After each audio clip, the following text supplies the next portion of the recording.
Hate crimes are any crimes that are targeted at a person because of hostility or prejudice towards that person's race or ethnicity, sexual orientation, gender identity, disability, religion or beliefs. Hate crime can be name-calling, graffiti or writing, arson or fire, abusive or unpleasant telephone calls, groups hanging around to scare or frighten people, nasty letters, bullying at school or in the workplace, abusive hand gestures, attacks or violence, damage such as to your house or car. A victim does not have to be a member of the group at which the hostility is targeted. In fact, anyone could be a victim of a hate crime. In 2014, there were 682 hate crimes and hate incidents in Sheffield recorded by the South Yorkshire Police. 85.6% were racial hate crimes or incidents. 9.4% were sexual orientation hate crimes or incidents. 2.1% were disability hate crimes or incidents. 1.9% were religion hate crimes or incidents. 1% were transgender hate crimes or incidents. The majority of hate crimes involve violence, including harassment and public order, with a recorded 234 offences compared to 34 offences involving criminal damage. Many hate crimes and incidents go unreported. Why is this? I think it is fundamentally because it's about prejudice and hate, and people are concerned that if they do report it, then they may be subjugated to further attacks or further incidents against them. I think there's a problem with a lack of trust in authorities, particularly the police. I think people don't feel that their voices are valued enough. People don't really like to sort of air their problems outside of their cultures. There can be issues around that. I think another barrier is faith. The faith community don't like to have its problems aired outside. I think as well it's about the community that you live in. It's all right saying, well, I'm going to report this or I'm going to report that, but then you have to live with the threat of violence from other people in the community who you are reporting the crime against. It can be due to fear of reprisals. It can be due to past experiences in accessing the criminal justice system and that not working for an individual. But perhaps more appropriately, it's people who simply don't recognise that what's happening to them is a hate crime, that it won't, believing that it won't be treated seriously, and that it won't stop those incidents happening if they do seek support from people to help them. The issue of migration is always been linked in some shape, way or form to some of the responses around hate crime. And so I think underreporting also comes from whether or not those communities are aware of where they can go to report hate crime. You can report hate crimes and incidents a number of different ways. Police, dial 999 or 112 in an emergency. 112 is for mobile phones. Dial 101 if your call is not an emergency. Speak to a police officer or community support worker. Visit your local police station.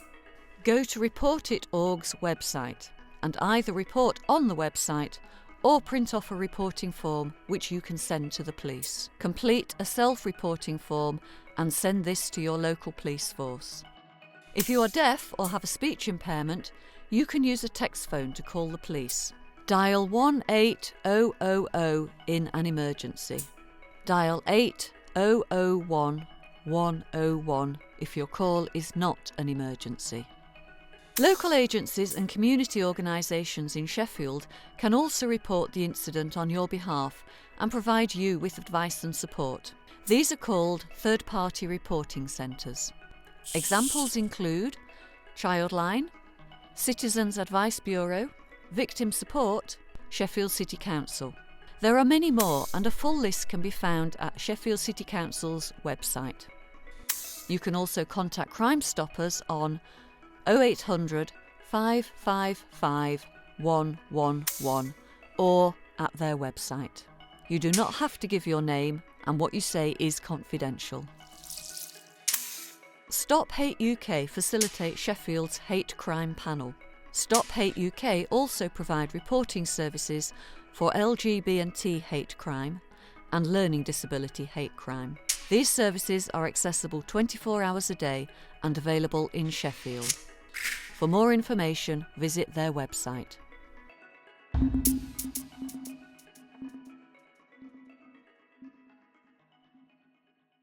If you report it happening to you, then it might not happen to someone else. So you could stop other people having to go through what you might be going through at the time. People don't report crimes, the police can't do anything about it, and then they'll turn around and criticise the police for not doing anything about it, and it's a vicious circle. Hate crime progresses. It starts off with being isolated, being called offensive names. It leads on to abuse, and it's the worst case, it leads on to people losing their lives. So it's going to get worse anyway, so it's better to report it and get a range of different help and support. That could be police, but it could be other agencies that can help people really cope and recover and stop it getting worse from an early stage. Any crime you see, you should be, as a good citizen, you ought to report it, regardless it's a small one or big one, because you then help police to prevent it to happen another time. If you don't report it, the numbers don't get counted, and then the police think there isn't as much of a problem, and the public don't think there's as much of a problem. If you don't report crime, then nothing gets done about it.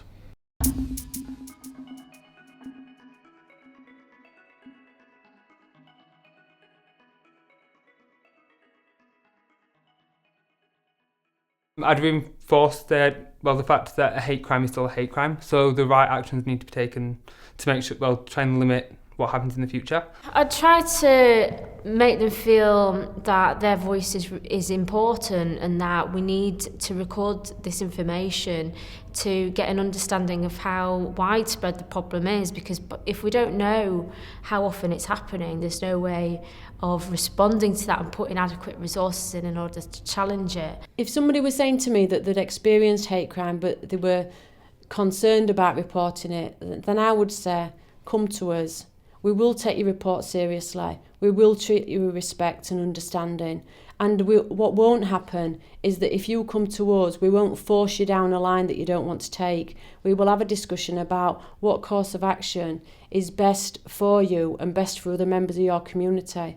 Because the likelihood is if you've been a victim, there will be other people who've also been victims from the same offender. As an individual who's faced that, I know it's really scary. It's really scary to sit there and go, who do I report this to? Report it to someone, because actually there may be somebody else who's experienced what you're experienced and they might not have the strength to step up. Go to police and take somebody with you. That's what I would do, I mean. I would say definitely you do need to report it. It's the only way. The sheer weight of numbers. You know, we're in a war of attrition with haters. You know, the haters are always going to hate us, and they will win. The only way that we can actually beat them is by getting our voices heard, and that actually does require us to take that step and do those awkward things and those difficult things and report hate crime. Within the Jewish community, we also have something called the Community Security Trust, the CST, and they are a charity that provide advice and support in respect of attacks against Jews. So if someone's less confident about going to the police, they can go to the CST for advice and report it through them. We're linked up to the CRB, which is the Crime Reporting Bureau, and Staffordshire Police. They fill out the form on our website. They can either choose to be completely anonymous, or they can put their own personal details in, if possible, put witnesses in, but they don't have to. It can be used purely for statistics, so it can be used purely for the police to go, there has been an incident reported here, this is what happened. We don't know who reported it, we don't know whether it happened or not, it could be made up, but they are then aware. And that information, which is the bare minimum, is still useful. Please report it, you know, it's like for everybody's sake, and also you will feel better for it, and there are definitely things that could be done about it. If it's a very minor incident, it's worthwhile logging it, because you don't know if there could be a more serious one next time.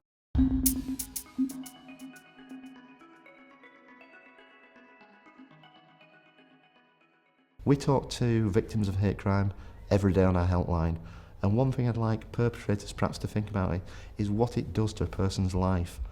It changes how they behave. It stops people coming into city centres.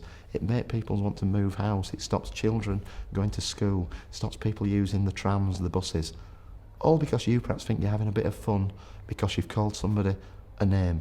It really affects individuals' lives from that point onwards. We need to educate people. There is nothing to be hate being other countries' people, other genders' people, or they have other sexuality.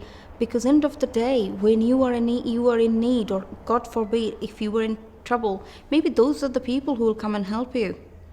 Why hate others? What I think is the most important thing is just listening. I would want to have the opportunity to sit down with that person and really listen why.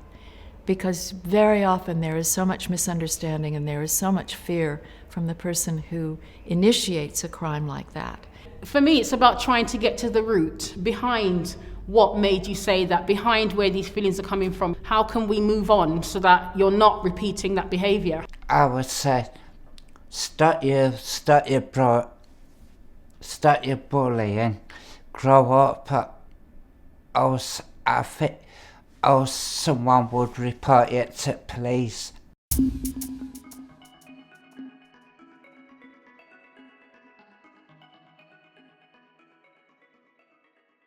All forms of hate crime recorded on police systems in England and Wales identified around 44,000 hate crimes on police systems. I think the more frightening statistic is that from surveys and questionnaires, it's estimated there are something like 278,000 hate incidents that take place every year. The vast majority of those are not reported and don't reach the criminal justice system. Disability Sheffield are working with People's Power Advocacy, the self-advocacy group, at the moment, and they're producing a DVD around disability hate crime and the Safe Places scheme. Safe Places is about when you're feeling scared, frightened, lost, or being bullied. I go into a shop and you show it to somebody. Places in Sheffield can sign up to the scheme. They get given a sticker that goes in their window so that identifies them as a safe place. Individuals that sign up to the scheme get given a card on which they write their name and emergency contact number. So if they're experiencing any trouble in the city, they can go to a place that has the sticker, describe what they're experiencing, they can show the shop person their card, and then an emergency contact will be contacted and hopefully the situation is dealt with. I think one of the key things for me in terms of increasing the reporting in hate crime is to strengthen existing and new relationships in communities so that they've got pathways to report that. I think the more it's actually talked about, the better, because we can share what works and what doesn't and kind of get to know informally whom to go to, who can then go to someone else, who can then go to someone else and get some results. I think one of the ways to tackle the barriers is to get more training for professionals, train them up in terms of cultural issues, faith issues, religious issues, but also from a grassroots level, pump more money into organisations that really work on the ground, that actually go into people's homes, pump more money into organisations like that, because people are more willing to talk to us. Because of my learning disability, right, and it's been very hard for me being picked on. For years 7 and 8, I didn't have any friends at all. I was singled out. Everyone would always call me gay every lesson, non-stop. I'm not sure what drew them to me specifically. My voice has been made fun of on multiple occasions, in fact only 2 days ago. Hate crime takes very insidious forms and affects communities in different ways, but I think our response to that, our approach needs to be much more nuanced to meet the needs of those distinct, unique communities, but at the same time standing in solidarity to say, actually, if you have a hate crime against one aspect or one element of our community, it's not acceptable, and it's not acceptable for all our community. We don't tolerate hate crime, but we can't tackle it on our own. And what we need is for people who are being victims of hate crime to take a stand themselves and to say, actually, I'm not going to tolerate this. I'm not going to tolerate the name calling and some of the lower level hate crime, so that we can stop it escalating and we can protect both them and other members of the community. Because until we take that stance, people will continue to tolerate a certain level without coming forward. Don't be afraid to report it. Understand what a hate crime is.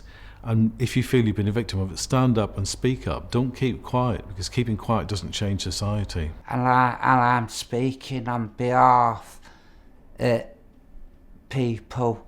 Stop doing hate crimes.